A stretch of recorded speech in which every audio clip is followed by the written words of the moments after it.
स्वागत है आपके साथ। मैं हूं अंजना ओम कश्यप। उत्तर प्रदेश में चुनाव है, 5 राज्यों में आने वाले चुनाव है, इसीलिए एक बार फिर पॉलिटिकल स्टॉक एक्सचेंज के जरिए हम आपके सामने हैं, क्योंकि हम आंकड़ों की दूरबीन से देखते हैं कि किसकी लोकप्रियता में है उछाल और कहां पर है गिरावट, किसका पलड़ा दिख रहा है भारी और किसका दिख रहा है कमजोर, कौन दिख रहा है सबसे बड़ा दावेदार।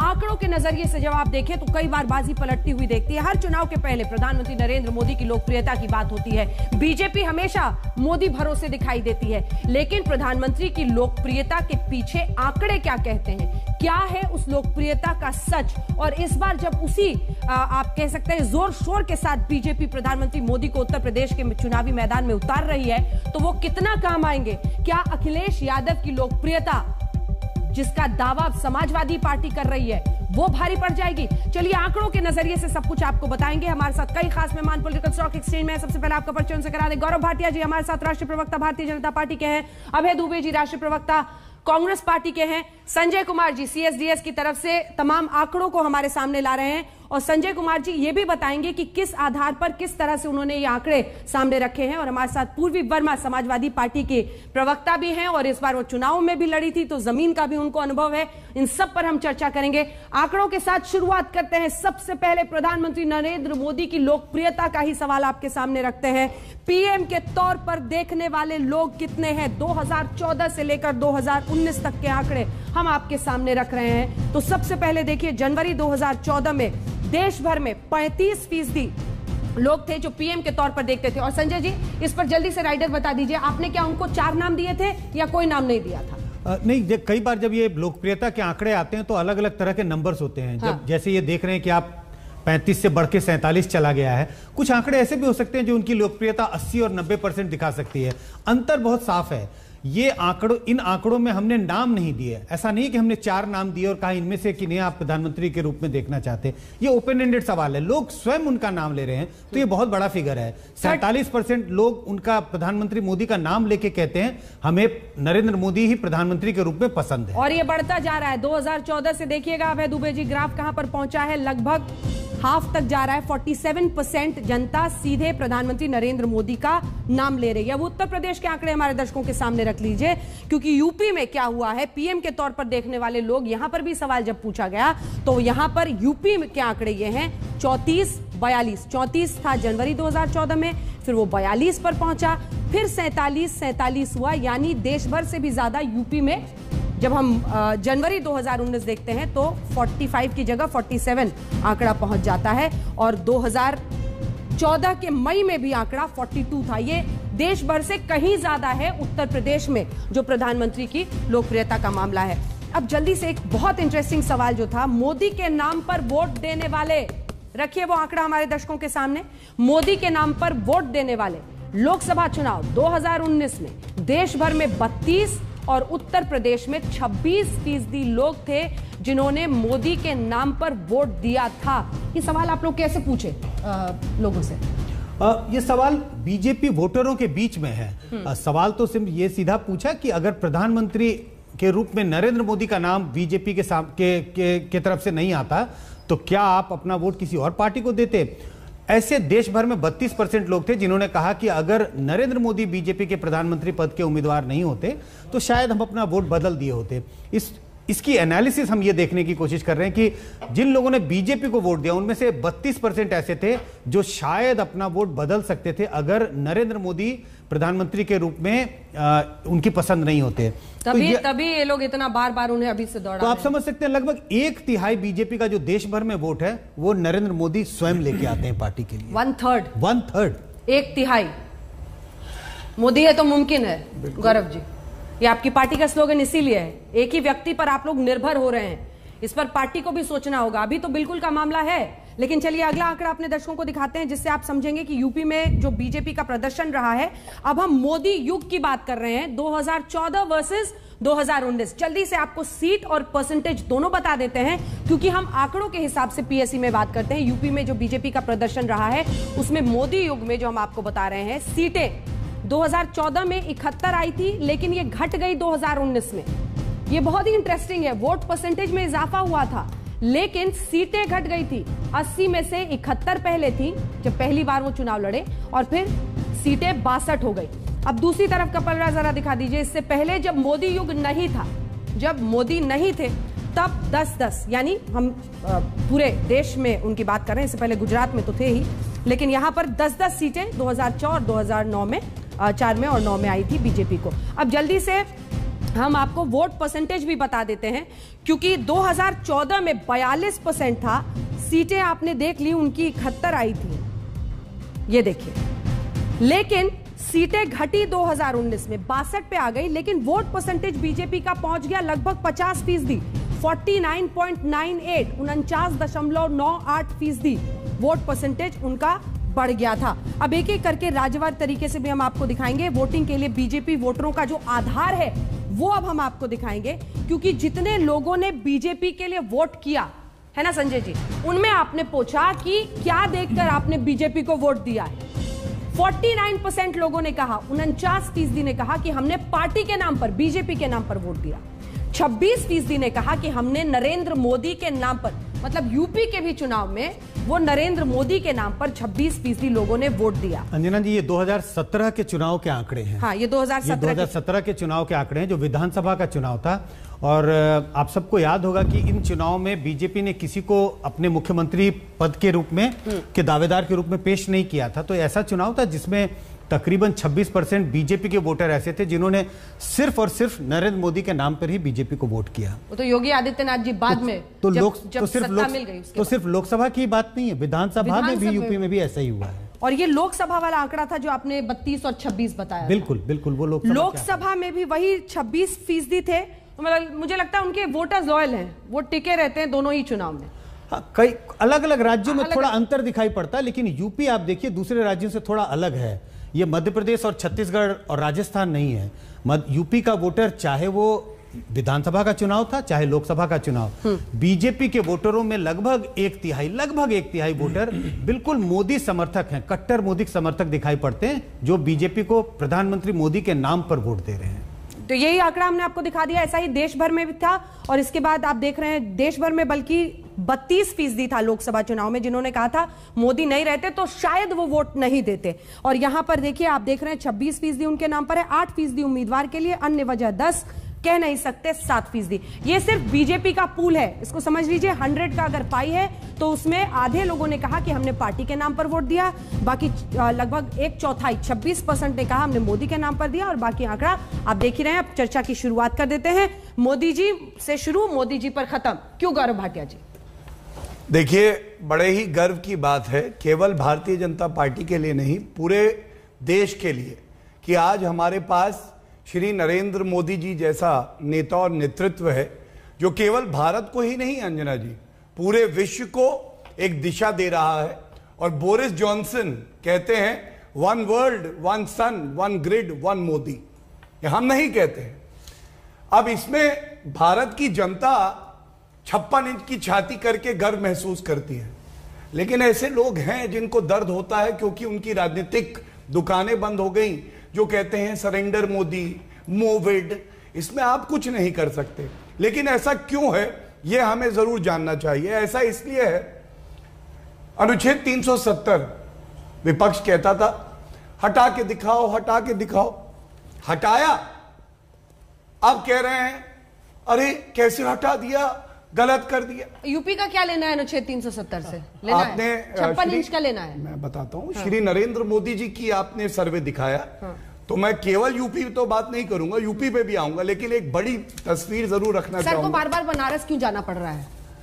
इसलिए जाना पड़ रहा है क्योंकि एक आदर्श प्रधानमंत्री, एक आदर्श नागरिक, एक आदर्श सांसद भी होगा। 7 साल में 30 बार काशी गए, एक बार पूछिएगा जरा, 2 साल में रायबरेली सोनिया गांधी कितनी बार गई, 2.5 साल में आजमगढ़ अखिलेश यादव कितनी बार गए। और यह तो गर्व की बात है कि कोविड के समय में भी काशी उनके दिल में थी, रोम रोम में थी। यह तो एक तारीफ करने की बात है। जो आप मुझसे कह रही वो क्यों जाना पड़ रहा है, अगर सांसद हैं तो क्या प्रधानमंत्री जी को नहीं जाना चाहिए? चुनाव के पहले बहुत फ्रीक्वेंट हो गया ना सर, इसलिए पूछ रही हूं। क्योंकि ऐसा होता है, जो एसी के कमरे में बैठते हैं और जो अपने बंगले से नहीं निकलते हैं ना, वो कभी नहीं बाहर जा पाते। और सुनिए, बस अंत करूंगा, 100 करोड़ का बंगला होगा 10 लाख की साइकिल होगी, 1 करोड़ की गाड़ी होगी और कहलाऊंगा मैं समाजवादी, वो अपनी कॉन्स्टिट्यूएंसी नहीं जा पाते, यही फर्क है। दोनों को अपना अपना कटाक्ष समझ में आ गया। आपके साथ शुरुआत करते हैं।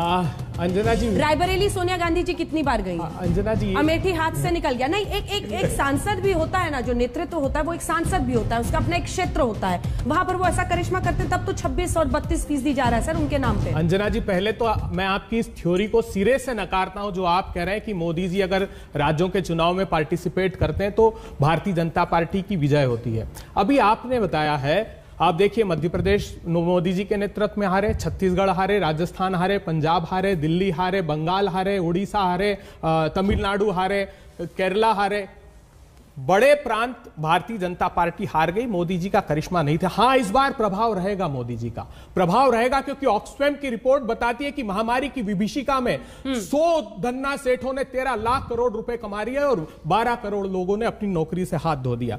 आज ही मैं लेकर आया हूं centre for monitoring Indian economy की रिपोर्ट, ताजा, बिल्कुल लेटेस्ट, 2 दिन पहले आई है। उसका परिदृश्य देखेंगे तो रोंगटे खड़े हो जाएंगे। मैं उत्तर प्रदेश का बताता हूं। उत्तर प्रदेश में महिलाओं की बेरोजगारी की दर चौंकिए गमत 86.83%।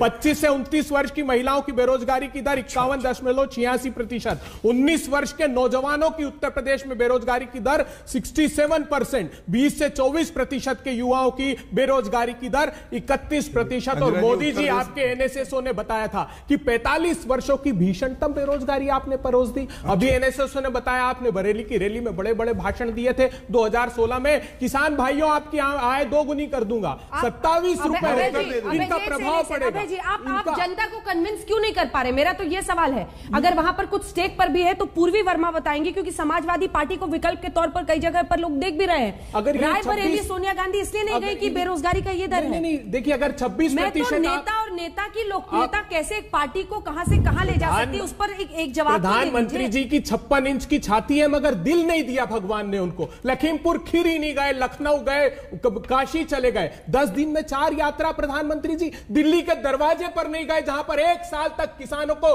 तड़पाकर आपकी सत्ता की सरपरस्ती में मारा गया। सिर फोड़ने के आदेश करनाल में दे दिए गए, गाड़ी से रोन दिया गया प्रधानमंत्री जी, लेकिन आपके पास छाती तो है लेकिन उसमें दिल नहीं है प्रधानमंत्री जी। मुझे बताइए, वो आपका गृह राज्य मंत्री जो कहता था कि मेरा हिस्ट्री देख लेना, मैंने देखी उसकी हिस्ट्री, वो हिस्ट्री शीटर था उसी थाने का जहां से वो चुनकर आते हैं। उन पर गौरव भाटिया जी एक मुकदमा है हत्या का जो लंबित है, रिजर्व फॉर ऑर्डर। मैं उसकी बात ही नहीं कर रहा, लेकिन आज बात यह है कि 4 कुछ बार, है, फिर भी कांग्रेस पार्टी को जमीन खोजनी पड़ रही है ना। लोग, मेरी विश्वास मानिए, इस बार जो 26% लोग हैं उसमें से अगर 20 भी छटक गए तो आपकी सरकार नहीं बनेगी। एक साथ जवाब दीजिएगा। पूर्वी वर्मा, देखिए, जहां प्रधानमंत्री की लोकप्रियता, जहां तक आपने लोकप्रियता बताई है, हमला करने से मुझे लगता है अखिलेश यादव समाजवादी पार्टी थोड़ा ही चकती। देखिए, बात हमले की नहीं है, बात है कि किस तरह आप कंस्ट्रक्टिव और पॉजिटिव पॉलिटिक्स करते हैं। जिस तरह बीजेपी और मोदी जी, या जिनको हम कहते हैं योगी जी, जो हमारे प्रदेश के मुख्यमंत्री हैं, एक बहुत ही नेगेटिव, नकारात्मक तरीके की राजनीति करते हैं, जहां पे गाली गलौज करना, एक दूसरे को ब्लेम करना, ये नहीं हुआ, वो नहीं हुआ। मुझे लगता है हमारे लीडर श्री अखिलेश यादव जी ने हमेशा से सोचा है, एक तो पहली बात तो बड़ों का सम्मान करते हैं, दूसरा उन्होंने ये सोचा है कि कैसे अपने प्रदेश में पॉजिटिव और कंस्ट्रक्टिव राजनीति करनी है।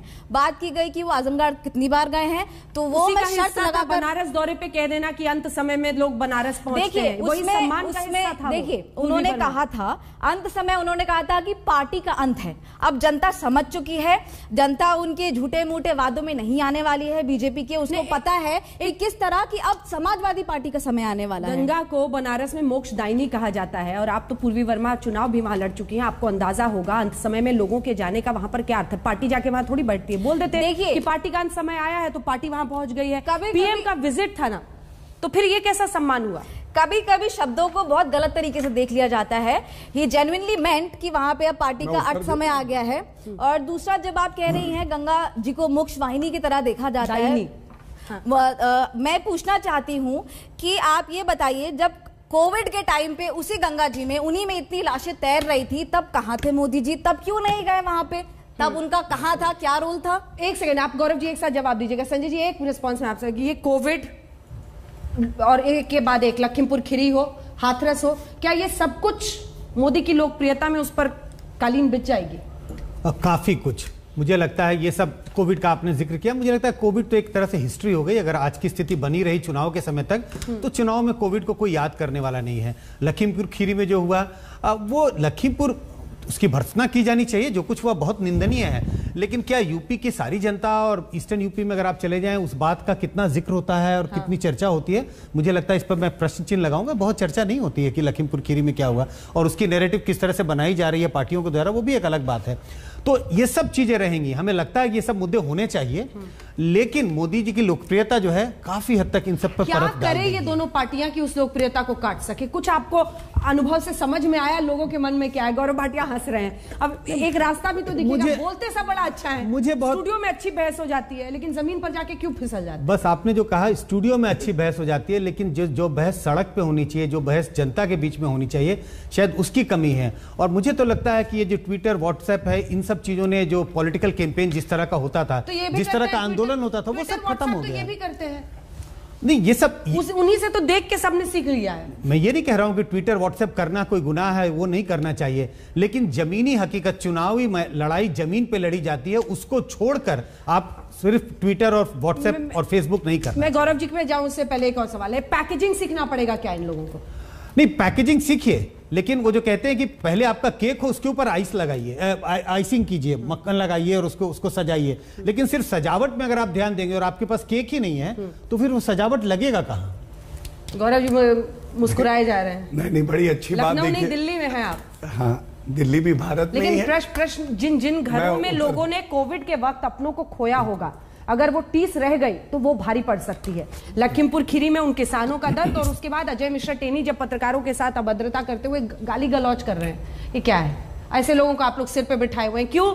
क्योंकि चुनाव में प्रॉब्लम ना हो जाए, ब्राह्मण नाराज ना हो जाए। बहुत प्रश्न हो गए उधर के आपके भी मिला के। सबसे पहले तो देखिए, कोविड में एक भी भारतीय की जान गई, बहुत ही दुखद है अंजना जी, लेकिन हमें यह भी नहीं भूलना चाहिए 135 करोड़ सुरक्षा कवच एक साल सवा साल के कम समय में श्री नरेंद्र मोदी जी ने भारतीयों को दिए। और यह भी नहीं भूलना चाहिए, आज सवाल कौन उठा रहा है? कोविड की पहले बात कर लेते हैं। समाजवादी पार्टी जो कह रही थी कि बीजेपी का टीका है, नहीं लगाओ, और मुलायम सिंह यादव जी कहते हैं अरे बच्चे तुम मूर्ख हो, मैं तो लगवा रहा हूं। यह फर्क है, ये परिपक्वता का फर्क है जो मुलायम सिंह यादव जी में है, लेकिन बबुआ में नहीं है। कांग्रेस पे आते हैं, क्या ये सत्य नहीं है कि पंजाब में फतेह किट स्कैम हुआ, राजस्थान में गड्ढे में वैक्सीन गाड़े हुए मिले, बॉम्बे में, महाराष्ट्र में हमने देखा डुप्लीकेट, गलत सर्टिफिकेट, फर्जी सर्टिफिकेट का स्कैम है वहां पे।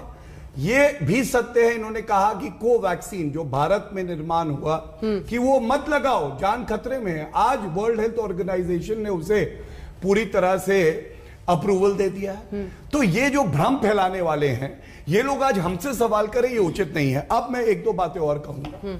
देखिए किस तरह से कांग्रेस क्यों नहीं जमीन पे कहीं टिकती। बहुत सारे राज्यों की लिस्ट उन्होंने भी दिखा दी, हम भी अपने दर्शकों को जरा दिखा दें जहां पर प्रधानमंत्री नरेंद्र मोदी के रहते हुए आप चुनाव हारे, एक के बाद एक हारते चले गए हैं। पश्चिम बंगाल में तो आपने पूरी ताकत झोंकी थी, फिर भी वहां पर हार गए। पश्चिम बंगाल में हाँ, कितनी सीटें थी पिछले चुनाव में विधानसभा? ठीक है, आपने बेहतर किया, लेकिन अच्छा, आप उनकी 0 सीटें आई, देख मेरी तरफ रही, आप हारे 78 सीटों में, हम विपक्ष बन गए, 3 सीटों से हम हार गए, और वो 0, वो मतलब गड्ढे के अंदर। आप इसी में प्रसन्न हैं, आपकी हार पर प्रसन्न हैं आप पे गुलाबी रंग जम रहा है। आज एक बार आज अभी बीच में नहीं बोलेंगे, आपकी बारी आएगी, मैं नोट कर लिया। आपने समय रहते ऑक्सीजन मैपिंग नहीं की, इसलिए ठीक है, दो लोगों का उत्तर देना होता है। देखिए क्यों ये जमीन पे नहीं, मैं आपको बता दूं। नेहरू जी कह गए इंदिरा से ऐसा पोता आएगा, कैंपेनिंग करेगा कांग्रेस की, भाजपा को जितवाएगा, ये सच्चाई है। और अमेठी इसीलिए हारे। देखिए अनएम्प्लॉयमेंट डेटा, सीएमआई की बात कर रहे थे, महिलाओं में इतना है, ये सब कैटेगरी। अरे मैं डेटा लेके आया भैया आप ही के लिए, ये है 28 नवंबर 2021। इनका सीएमआई का डेटा, हमारा सीएमआई का है, लेकिन ओवरऑल है आज का। ये नुक्ताचीनी कर रहे। सुनिए अब मैं डेटा तो रख दूं, डेटा तो रख दूं। रखिए। राजस्थान में बेरोजगारी दर बस यही है, नहीं बताए। किसकी शर्ट ज्यादा काली है? नहीं, किसकी शर्ट अरे यूपी में चुनाव है, यूपी पर बात हो रही है राजस्थान ना। का युवक जो है वो लखनऊ पहुंच के यूपी में प्रदर्शन कर चुनाव रहा है है। ना। प्रियंका यूपी वाड्रा, में चुनाव है सर, तो मैं यूपी की यूपी बात का भी कीजिए ना। बताने जा रहा था, यूपी का लेकिन आप बताइए। पहले ही टाउन नहीं, तोड़ नहीं, यूपी का दिया। बताइए। राजस्थान का युवा वहां महिला के का साथ बताइए। बलात्कार होने दो, राजस्थान ये का कौन कह रहा है? तो कैसी फिर बात कर रहे हैं आप? ये पूरी असंवेदनशील बात पूरी है। बात, हाँ, यूपी का आंकड़ा थैंक यू। बताइए। राजस्थान का बेरोजगारी दर है 29.6 ओवरऑल, ठीक है। 15 दिन पहले का डेटा लेके आया हूं। उत्तर प्रदेश का कितना है? 4.2। गुजरात का कितना है? 2.4। मैं नहीं कह रहा। दूसरी बात, आप बताइए क्या ये सच नहीं? बेरोजगारी नहीं है यूपी में। चार, मैं देखिए मैं गलत हो सकता हूं, मैं डेटा पे कह रहा हूं जो मेरे हाथ में है। ठीक है, और मैं डेटा एनालिस्ट है ना, उनको दीजिए, वो बता रहे इसमें कोई थे। ऐसी बात नहीं, ओवरऑल डेटा है, ये राष्ट्र का एवरेज है और ये मार्क्ड है। मेरे जो तथ्य हैं वो गलत नहीं हो सकते, उसका आकलन आप जो भी करिए। गुजरात में 2.4%। अब मैं एक बात और उठाता हूं, बेरोजगार युवा भी देख रहे होंगे टीवी, बिल्कुल देखना चाहिए उनको और पूछना चाहिए प्रियंका वाड्रा गांधी से, क्यों राजस्थान के बेरोजगार युवक को लखनऊ में आना पड़ता है और पूछना पड़ता है कि हमारे को रोजगार क्यों नहीं मिलता। और अंत कर रहा हूं, लड़की हूं, लड़ सकती हूं। आज का शफीकुर रहमान बर्ग का बयान है कि उम्र शादी की 18 से 21 मत करना, लड़कियों की आवारगी बढ़ जाएगी। आप बताइए, ऐसे बयान का लड़के हैं, लड़कों से गलती हो जाती है। अखिलेश यादव जर्नलिस्ट से कहते हैं, महिला जर्नलिस्ट से, वो पूछती है रेप क्यों हुआ, आप मुख्यमंत्री है, कहते तुम्हारे साथ तो नहीं हुआ ना, चुप करो। और आज ये लोग टेनी पे सवाल पूछते हैं। चलिए दोनों इस पे जवाब देंगे। पूर्वी एक बार देखिए, सबसे पहले तो गौरव जी, आपने जो क्वेश्चन किया है कि अखिलेश जी या नेताजी या जो अभी बर्ग साहब ने बोला है, उसका मैं आपको तोड़ देना चाहती हूँ। बीजेपी में भी कई बार ऐसा हुआ है जब उनको बोला गया है।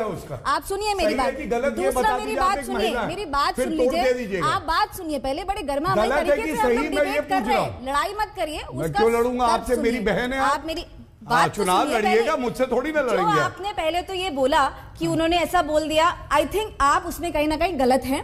अखिलेश जी ने कभी भी किसी महिला के साथ बुरा बर्ताव नहीं किया है, नहीं कभी बोला है। चलिए, आज तक से मैं रिक्वेस्ट कर रहा हूं वो बाइट निकाले जब उनसे महिला, एक यहाँ पे मंत्री, आप सुनिए, आपके यहाँ पे लोग और मंत्री कहते हैं, आपने मेरे पे आरोप लगाया, उन्होंने महिला, अच्छा चलिए आप बोल लीजिए, आपके सम्मान में अभी चुप हो जाता हूं ना। जब समाजवादी में लोग ज्वाइन करते हैं आपकी पार्टी छोड़ के, तो ये बोला जाता है कि ये बहू बेटियां बेच के आ रहे हैं, तो आप उसको जस्टिफाई मत करिए ये बोल के कि वो गलत है, ये गलत है, ये धारणा गलत है, उसको हम लोग छोड़िए। आप कह रहे थे पैकेजिंग की बात कर रहे थे सर, मुझे लगता है जिस तरह से मोदी जी ने अभी बात आ रही थी बेटी बचाओ बेटी पढ़ाओ कैंपेन में, उसका 80% जो पैसा है वो खाली अपनी इमेज मेकओवर में लगा दिया। इस तरह की पैकेजिंग तो खास स्तर पे हमें नहीं चाहिए।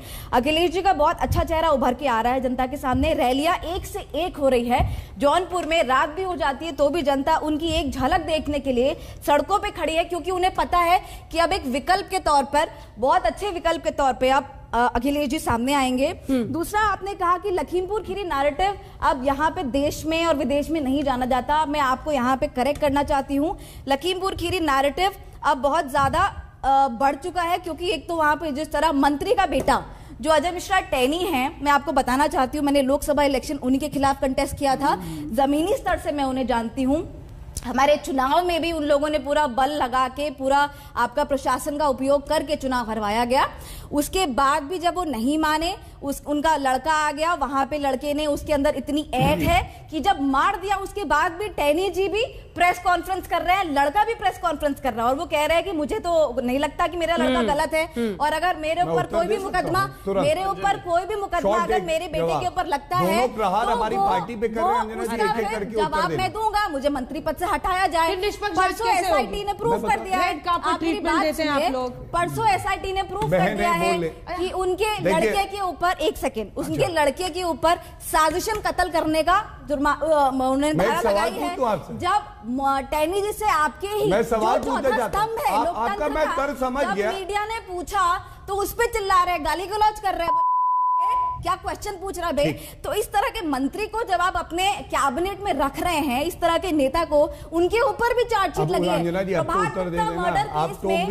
ऊपर चार्जशीट लगी हुई है। मिश्रा जी पिछले दरवाजे से अब ऑफिस जा रहे हैं, ये तो हालत हो गई है। देश का गृह राज्य मंत्री पिछले दरवाजे से होम मिनिस्ट्री में घुस रहा है, दिल्ली में जाकर मीटिंग करते हैं। शांत, आप इसको ये बता दीजिए मुझे, जवाब उनको क्यों जवाब बोला। मेरी बहन है, मुझे अच्छा लगा। मैं सबसे पहले तो अखिलेश यादव ने महिला पत्रकार के साथ कहा तुम्हारे साथ तो नहीं हो, तुम सेफ हो, ये तथ्य है, इन्होंने कुछ नहीं कहा। लेकिन मैं भारतीय जनता पार्टी का प्रवक्ता हूं, कल आपके शो पे भी था। अगर कोई मंत्री है या कोई भी जात का है, धर्म का है, कानून से ऊपर कोई नहीं है। गुंडा राज से राम राज तक योगी आदित्यनाथ जी लाए हैं। उसका जो बेटा है वो जेल की सलाखों के पीछे है, चार्जशीट फाइल होनी है, सर्वोच्च न्यायालय की मॉनिटरिंग में इन्वेस्टिगेशन हो रहा है और ये शब्द गलत थे। सवाल पूछे जाएंगे, आपको उत्तर देना होगा। एक मिनट अंजना जी प्लीज, मेरा एक सवाल है आपसे, प्रीति जी इसका उत्तर दीजिए। एक मिनट, को कितने दिनों बाद जेल में दिया गया, आप ये बताइए, स्पेशल ट्रीटमेंट क्यों मिला उसके बेटे को? मैडम आप सुनेंगे, इन्होंने एक तर्क दिया। इन्होंने कहा कि देखिए बेटे ने गलत किया है, पिताजी को हटना चाहिए, यही था ना? उनके पिताजी ने कहा था मेरा बेटा दोषी पाया गया तो मैं मंत्री पद से अब हो गया, फैसला आ गया, मंत्री पद से इस्तीफा दे दूंगा। गायत्री प्रजापति फैसला आ गया, जेल की सलाखों में आप तो एफआईआर नहीं रजिस्टर कर रहे थे, सर्वोच्च न्यायालय से आदेश हुआ था और मंत्री पद से हटाया बबुआ मुख्यमंत्री ने, 4 दिन बाद दोबारा बनाना पड़ा। ये थी सपा की सरकार। और मैं इतना कहूंगा, अब आगे बढ़ गई है, बहुत पानी बह चुका है, जल्दी से अभय जी। बीजेपी कभी नहीं कर सकती है। आपने गौरव भाटिया जी से पूछा, आपका एक एमएलए कर्नाटक विधानसभा में क्या कहता है रेप के मुद्दे पर, असंवेदनशील बयान। माफी क्या होता है सर? माइंडसेट रिफ्लेक्ट करता है और स्पीकर उस पर हंसते हुए दिखाई दे रहे हैं। और आप यूपी में कहते हैं लड़की हूं, लड़ सकती हूं, 40% सीट हम महिलाओं को देंगे। आज जाइए ना सर वहां विरोध करने। चलिए अभय जी। अंजना जी दृढ़ता से विरोध किया है और हम ऐसे किसी बयान को स्वीकारने को तैयार कार्रवाई नहीं क्या करेंगे? और ये पार्टी को तय करना, मैं यहाँ प्रवक्ता इस बात को निर्धारित नहीं कर सकता, लेकिन एक बात बोलिए ना, जो कार्रवाई होनी चाहिए, इतना बोल दीजिए जी। बोलिए कि कार्रवाई होनी चाहिए। एक पार्टी के कार्यकर्ता के तौर पर पार्टी के कई कार्यकर्ताओं ने कहा है कि आप एक्शन लीजिए, सुनिए और एक्शन लिया जाएगा। गौरव भाटिया जी, आपसे कई बार पूछा कि उत्तर प्रदेश के संदर्भित विषय पर बताओ, आपने बताया, लेकिन किसने बताया? अभी पूछिए, किसने बताया? प्रधानमंत्री नरेंद्र मोदी जी ने बताया कि उत्तर प्रदेश में क्या किया योगी आदित्यनाथ जी की सरकार ने। उन्होंने बताया, अभी जो नीति आयोग ने रिपोर्ट जारी की है, उन्होंने बताया कि 37.79% लोग गरीबी रेखा के नीचे धकेल दिए गए। 28 जिले ऐसे हैं जहां पर 74% से 40% लोग गरीबी रेखा के नीचे हैं। उत्तर प्रदेश में 44.47% लोग कुपोषण का शिकार हो गए। बाल और किशोर मृत्यु दर में उत्तर प्रदेश नंबर 1 बन गया बीते 5 सालों में। गर्भवती महिलाओं की 35% देखभाल नहीं होती और 50% लोग फिर से गैस का चूल्हा जलाने के लिए मजबूर है। अभी यहाँ समझाइए, 1 मिनट अंजना जी, इतना वक्त बस एक डेटा निकालने के लिए बोल दूं। मैं आप ही की बात करूंगी, इसके बाद हम अपने दर्शकों को दिखाएंगे कि यूपी विधानसभा चुनाव में जो वोट है उसमें महिला पुरुष में कितना परसेंटेज है, और इसी के साथ जो गरीब मध्यवर्ग वो वाला डेटा आप निकाल के रखिए। और इसके बाद हम राज्यों का नहीं, इसके बाद दिखाएंगे, दोनों की बात जल्दी जल्दी पूरी हो जाए। मोदी युग में विधानसभा चुनाव जो हुए उसमें कितनी सीटें आई उनसे पहले, और फिर जो बीजेपी का स्टेट वाइज प्रदर्शन रहा है पोस्ट 2014, वो दिखाएंगे। जल्दी से पूरी कीजिए। अंजना जी देखिए, उत्तर प्रदेश का क्या हाल कर दिया इन्होंने, सुशासन पर। अभी प्रधानमंत्री जी ने 12 मुख्यमंत्रियों की बैठक ली, क्या बात की वहां? हमने कर दिया 51,983 जगन्य अपराध हिंदुस्तान में सबसे अधिक। अब आप चुप रहिए, सुनिए। 12,913 अपहरण के केस। आप गौर से सुनिए, एक सीट आई आपकी, हत्या 3,780 हिंदुस्तान में सबसे ज्यादा। हत्या के प्रयास 4,210 बिहार के बाद सबसे ज्यादा। कैसा उत्तर प्रदेश का मान मर्दन कर रहे हैं? मैं उत्तर दे दूं अंजना जी प्लीज, देखिए एक मिनट। भारतीय जनता पार्टी ने क्या हाल कर दिया उत्तर प्रदेश का? कहीं दौलत की बाहों में बहु बेटी गरीबों की, कहीं ताकत के पंजों में कलाई बदनसीबी की। कोई जालिम है कोई बेसहारा, देखते जाओ। जहां वालों यही है भाजपा, तुम देखते जाओ। भरे हैं गम के आंसू आंख में पर बह नहीं सकते, लुटे हैं सामने सबके मगर कुछ कह नहीं सकते। न देखा हो तो आओ ये नजारा देखते जाओ। जहां वालों यही है भाजपा, तुम देखते जाओ। दुहाई दी हमारी बेबसी ने जग की, दुहाई दी हमारी बेकसी ने मत के दाता की, नहीं सोया हुआ है मत का दाता देना चाहिए। गौरव भाटिया जी याद रखिएगा, जो अहंकार है ना, सुप्रीम कोर्ट ने 4 दफा कहा कि आदित्यनाथ जी आपकी एसआईटी की 1 बजे तक प्रतीक्षा करते रहे, स्टेटस रिपोर्ट नहीं दी। आपकी एसआईटी के उत्तर प्रदेश कैडर के लोग नहीं होने चाहिए। उत्तर प्रदेश के बाहर के लोगों को, आईपीएस कैडर को उसमें डालिए। सुप्रीम कोर्ट ने कहा कि आदित्यनाथ की सरकार पर भरोसा नहीं है, जो रिटायर्ड जज होगा वो भी उत्तर प्रदेश के बाहर होगा। भारतीय जनता पार्टी के कार्यकर्ताओं ने पिटीशन दायर की अंजना जी, उन्होंने कहा कि उनकी विधवा ने कि हमें भरोसा नहीं है आदित्यनाथ की एसआईटी पर, क्योंकि आखिरी बार मेरे पति पुलिस अभिरक्षा में देखे गए और उसके बाद उनकी मौत हुई। तो विश्वास कौन करेगा? आपने विश्वासघात किया है उत्तर प्रदेश में। म्यूट की बात नहीं है, एक दूसरे को सम्मान देने की बात है। देखिए अच्छी कविता लगी मुझे, मैं इतना ही कहूंगा, प्रियंका वाड्रा गांधी से कहिएगा चुनाव लड़ लें, जमानत जब्त हो जाएगी। और सुनिए, अब बीच में महिलाओं के खिलाफ बोलेंगे क्यों? जमानत जब्त हो जाना गलत बात है, मुझे नहीं पता था। याद रखिएगा। अच्छा, ऐसे देखिए अंजना जी, प्लीज ऐसे चर्चा नहीं हो सकती। आपने बोल लिए ऐसे बोलेंगे, प्लीज। दूसरी बात मैं ये कह रहा हूं, इनकी जितनी प्रतिज्ञा है ना उतनी सीटें नहीं आएंगी, और नोटा से इनका मुकाबला है 0-0-0 ये पार्टी है। ये मैं बात इनसे करता हूं, पूछ रहा हूं, लड़की हूं, लड़ सकती हूं? आपको मालूम है, ये एनसीआरबी का डेटा है मेरे हाथ में, चेक करवा लीजिएगा अंजना जी। पिछले 2019 का आया 5,997 दुराचार के मामले थे। एक भी हो तो दर्द होता है। उत्तर प्रदेश की जनसंख्या 3 गुना है, लेकिन मामले आधे हैं, 6 गुना ज्यादा बलात्कार के मामले हैं।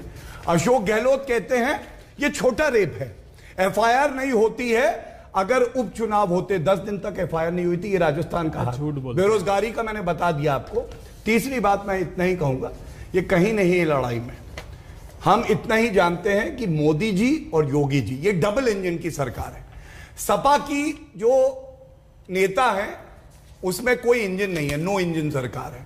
और कांग्रेस का तो चाचा भी मिल गए, कांग्रेस का 40 इंजन, छोटे दल उनके साथ आ रहे हैं, उससे फर्क नहीं पड़ेगा। शिवपाल यादव उनके चाचा, राजभर, बहुत सारी छोटी पार्टियों। आप मुझे ये बताइए, 2014 के लोकसभा और 2017 में चाचा साथ नहीं थे?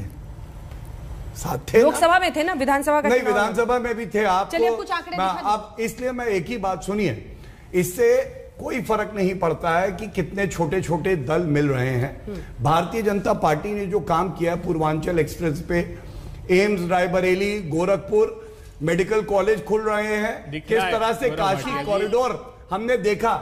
क्या ये लोग कहते थे मुमकिन नहीं है? मोदी है तो मुमकिन है, आपने कहा ना, वो इसीलिए है। आप ही का नारा मोदी जी ने जल्दी से मोदी जी ने कर दिखाया। आप अपना बताइए की रिपोर्ट बता रहे हैं कि नोटबंदी से और गलत जीएसटी से छोटे मझोले उद्योग। चलिए ठीक है, कुछ और आंकड़े आपके सामने रखते हैं। जब मोदी के नाम पर वोट देने वाले परसेंटेज, हमने आपको बताया था ना, 26% थे जिन्होंने मोदी कहा कि हम मोदी के नाम पे हमने बीजेपी को वोट दिया है। उसमें जब हम महिलाओं और पुरुषों को देखते हैं तो पुरुष 30% थे जिन्होंने मोदी के नाम पर वोट दिया। ये 26% का आप ये सबसेट समझ लीजिए, है ना। 26% में 30% थे जिन पुरुष और 21% महिलाओं ने उनके लिए वोट दिया था। इसी के साथ जो अगला हम आपको दिखा रहे हैं वो है गरीब 27%, निम्न वर्ग 28%, मध्य वर्ग 28% और अमीर 17%। तो ये है ब्रेकअप इसका, जिसमें आप अंदाजा लगा सकते हैं कि सबसे ज्यादा जो है वो बीच का ही आप पाई देख रहे हैं, जो मध्य वर्गीय है, और फिर दूसरा एक्सट्रीमली पुअर। मोदी के नाम पर वोट देने वाले शहरी और जो ग्रामीण है वो भी हम जल्दी से आपको दिखा देते हैं। ग्रामीण थे 24 और शहरी 33। तो ये जो कहा जाता है बीजेपी के बारे में कि बाय एंड लार्ज शहरी वोटर उनके हैं। जल्दी से संजय। मोटी सी बात यह है अंजना जी की, जो बीजेपी को जिन लोगों ने वोट किया यूपी में, हाँ। और ये 2017 के विधानसभा चुनाव की बात हो रही है, तो मोदी के नाम पर झुकाव किसका ज्यादा होता है? तो महिलाओं की तुलना में पुरुषों का ज्यादा झुकाव दिखाई पड़ता है। और अगर शहरी और ग्रामीण मतदाताओं को देखें यूपी के, तो ग्रामीण मतदाताओं पर उतना प्रभाव नहीं पड़ता जितना कि शहरी मतदाताओं पर पड़ा। डेटा बहुत साफ बता रहा है। पूरे यूपी के में बीजेपी के वोटरों में 26% मोदी के नाम पे वोट देते हैं, लेकिन ऐसे बीजेपी के वोटर जो शहरों में रहते हैं उनमें 33%। तो यही इसका निचोड़ है। ठीक है, अब जल्दी से हम आपको स्टेट वाइज दिखा देते हैं कि मोदी के नाम पर जो वोट परसेंटेज पड़ा है, उसमें यूपी में बीजेपी का जो प्रदर्शन रहा है विधानसभा चुनाव में, मोदी से पहले 47 सीटें आई थी और फिर 312 मोदी युग में। ये क्यों हम कह रहे हैं? यूपी में जो बीजेपी का प्रदर्शन है, pre Modi and post Modi 2017 2014 में उनकी सरकार केंद्र में आई, उसके बाद से जबरदस्त उछाल उत्तर प्रदेश के चुनाव में 47 से वो एक बार कई गुना। बिल्कुल, और ये आंकड़े बहुत साफ बता रहे कि अगर आप 2012 का चुनाव देखें तो सिर्फ 47 सीटें थी, और जहां जब 2017 का चुनाव होता है तो कई गुना। चलिए अगला हम आपको जल्दी से वोट परसेंटेज भी दिखा देते हैं। मैं आ रही हूं सर, आपके मन का भी एक डेटा आने वाला है, थोड़ा सा बस इंतजार कीजिए, सब्र रखिए। ये डेटा हम आपको वोट परसेंटेज भी दिखा रहे हैं। 15% वोट था प्री मोदी और वो 40% के आसपास पहुंच गया यहां पर पोस्ट मोदी। अब हम मोदी युग में बीजेपी का प्रदर्शन तमाम राज्यों में दिखा रहे हैं, जिसमें कुछ मुस्कुराने की वजह अभय दुबे जी को मिलेगी, जिसमें असम में आप देख रहे हैं 2016 और 2021, जल्दी से हम असम से शुरुआत कर रहे हैं। तो बढ़ गया। ये देखिए, सबसे पहले हम मोदी युग में बीजेपी का प्रदर्शन जब आपको दिखाते हैं तो शुरुआत हम कर रहे हैं असम से। असम में 60 सीटें जब उनकी 2016 में थी और वही 60 सीटें 2021 में रह गई। वोट परसेंटेज में इजाफा हुआ है। असम में बड़ा सा टिक मार्क मोदी के नाम पर लग जाता है। मध्य प्रदेश 2013 में 165 सीटें थी, 44.88% वोट्स। फिर 2018 में 109 सीटों पर ये सिमट गए थे। उसके बाद जो अभय दुबे जी की पार्टी के साथ हुआ वो तो खैर अब दुनिया ही जानती है। शिवराज जी फिर से सीएम बन गए, ये दुखती रह गए। एमपी से ही आते हैं दुबे जी, वो बड़ा दुखी हो जाते हैं एमपी की कहानी सुनकर। इसीलिए तो गजब कहा जाता है सर, प्रजातंत्र के लिए दुख, प्रजातंत्र एमपी को इसीलिए गजब कहा जाता है सर। छत्तीसगढ़ में 2013 में 49 सीटें थी प्री मोदी। पोस्ट मोदी घट गई छत्तीसगढ़ में सीटें, और यहाँ पर एंटी इनकम्बेंसी भी एक बहुत बड़ा फैक्टर रहा था। कई ऐसे राज्य हैं अंजना जी, आप बार बार एक एक करके दिखाएंगे कि जब बीजेपी अपनी सरकार को बचाने के लिए चुनाव लड़ रही थी तो उन जगहों पर, कई जगहों पर बीजेपी को नुकसान हुआ है। बिल्कुल। राजस्थान का आंकड़ा हम दिखा देते हैं जल्दी से।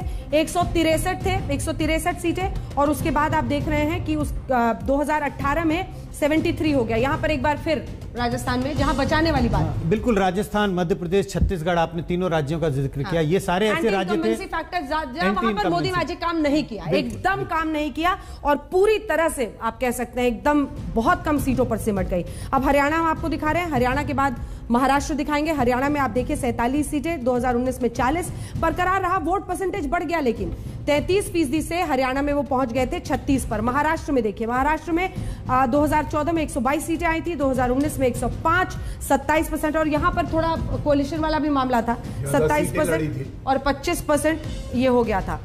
शिवसेना को ज्यादा सीटें दी गई थी अंजना जी, तो वो वोट परसेंटेज जो है। ठीक है, अब गोवा का आंकड़ा जल्दी से दिखा देते हैं। 21 और 13 यहाँ पर भी गिरावट आई, वोट परसेंटेज में भी गिरावट आई है। और जो राज्य जिनका जिक्र वो लगातार कर रहे हैं, वो उन राज्यों को वो बचाने में नाकाम रहे थे। यूपी चुनाव के लिए मोदी की जो रैली है, जुलाई 2021 से 14 दिसंबर तक 11 रैलियां। 2017 में मोदी की चुनावी रैली 24 हुई। आगाज ऐसा है तो अंजाम न जाने क्या होगा। अभी 11 हो चुकी है, अभी तो डेट्स का भी ऐलान नहीं हुआ है। इस बार थोड़ा सा लग रहा है डरे हुए हैं, घबराए हुए हैं आप लोग। अखिलेश यादव की रैलियों में कह रही है समाजवादी पार्टी, इसी वजह से पीएम अभी से पूरी ताकत फिर बनारस अभी जाने वाले 23 को। देखिए, ऐसा है कि जब शेर दहाड़ता है ना, तो 8, 10, 12 जितने गीदड़ हो सब भाग जाते हैं। नरेंद्र मोदी जी भारतीय राजनीति के वो शेर हैं जो मेहनत करते हैं। और अंजना जी, आपके प्रश्न का तात्पर्य यह है कि इतनी मेहनत क्यों कर रहे हैं, इतनी मेहनत ना करें। और दूसरी तरफ हाल ये है, आप कहती है कब मेहनत करोगे, निकलोगे घर से कि नहीं निकलोगे।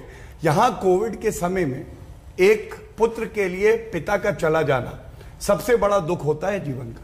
योगी आदित्यनाथ जी अंत्येष्टि में नहीं गए, किसी बच्ची से ये सुनिश्चित कर रहे थे कि उसका पिता जीवित रहे, उसको इलाज मिले। और यहां अखिलेश यादव, सोनिया गांधी, राहुल गांधी कहीं दिखाई दिया आपको? ठीक है, कभी नहीं दिखाई दिया। अंजना जी जवाब ले लेते हैं। एक बात और कह दो प्लीज, एक बात और कह दो। पूरा कर ले, एक सेकंड पूरा कर। ये जो आपने आकलन किया है, मैं केवल इसमें यह जरूर देख पाया, कोई भी प्रदेश आपने दिखाया, खासकर असम में हमारा वोट परसेंटेज बढ़ा, यूपी में तो इतिहास रच दिया, हरियाणा में वोट परसेंटेज बढ़ा, और 30 से 40% हमारा वोट है। कई जगह उससे ज्यादा है, यहां पे तो 10-10%, 8-8% पे कांग्रेस निपट गई। सपा का क्या हाल हुआ आप मत भूलिएगा, 1 मिनट।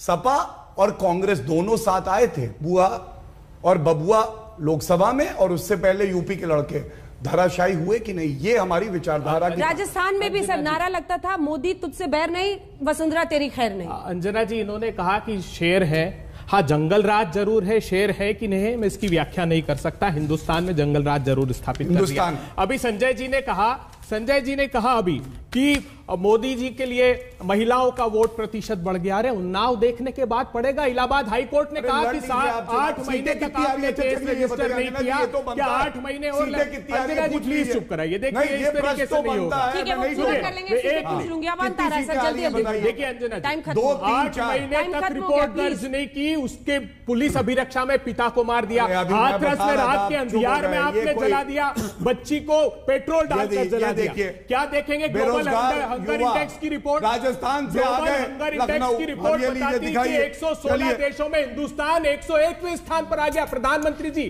बांग्लादेश, पाकिस्तान से नरेंद्र मोदी की लोकप्रियता का आपके पास क्या काट है, बताइए।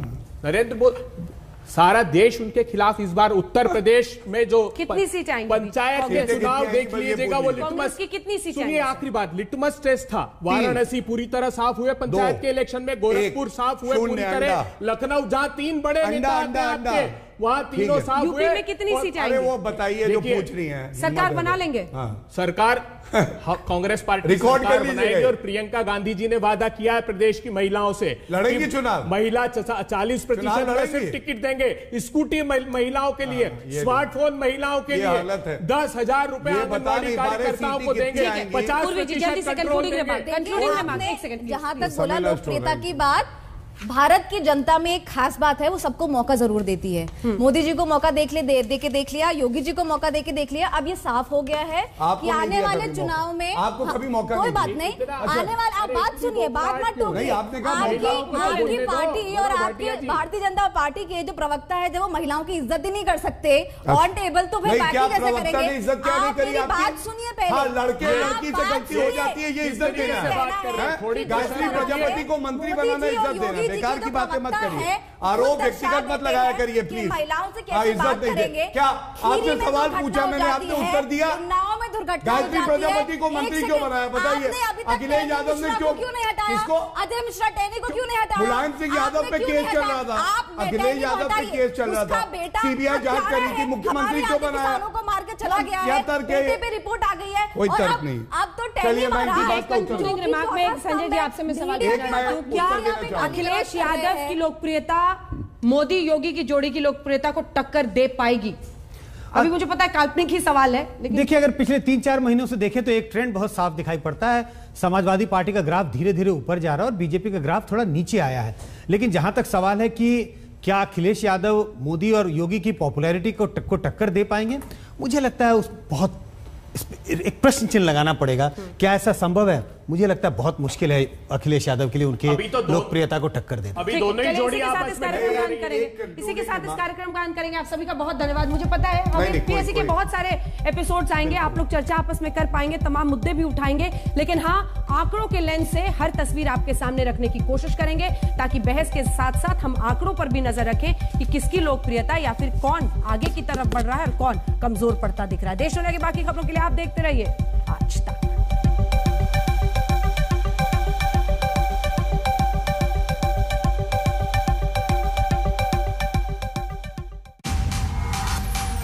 आज तक बेमिसाल 20 साल।